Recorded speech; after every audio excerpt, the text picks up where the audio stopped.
Ayan, magandang tanghali mga ka-DR.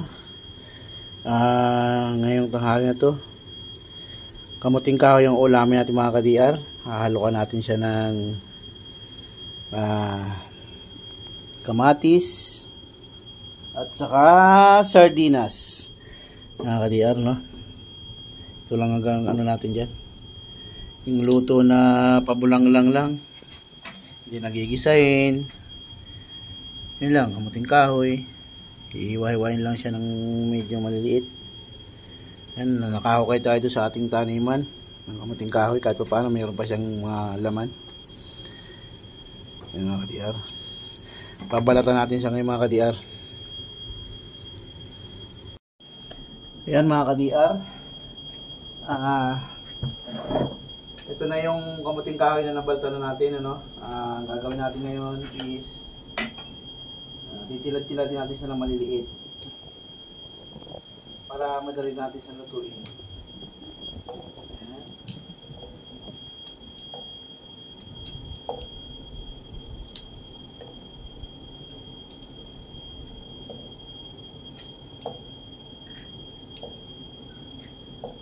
Tapos pagkatapos ito mga ka-DR, hugasan, lagyan lang ng kamatis. Ito yung kamatis mga ka-DR, saka sibuyas.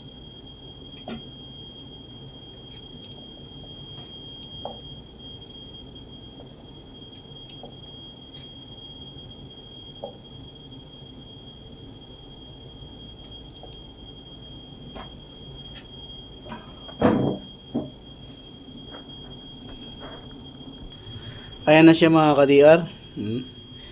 Yung kamuting kahoy na tipak-tipak na natin ng maliliit, ganito siya kalalaki. Yan, yan.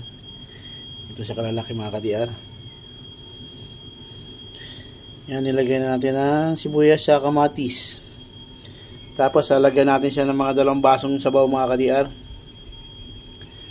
At lulutuin na lang natin. Ang ilalagay lang natin niya ka-DR, sardinas na lang halok natin dyan.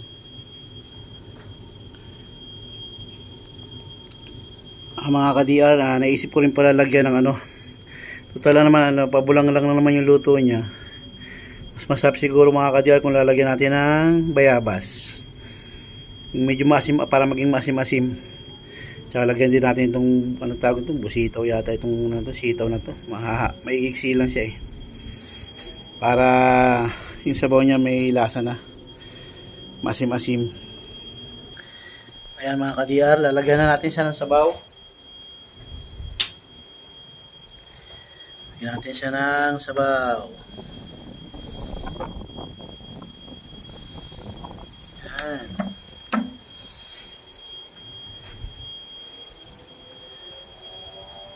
Para mapalambot na natin siya. Yan. Nilagyan natin ng bayabas, binabayabasang kamuting kahoy. Yan. Yan mga ka-DR, no?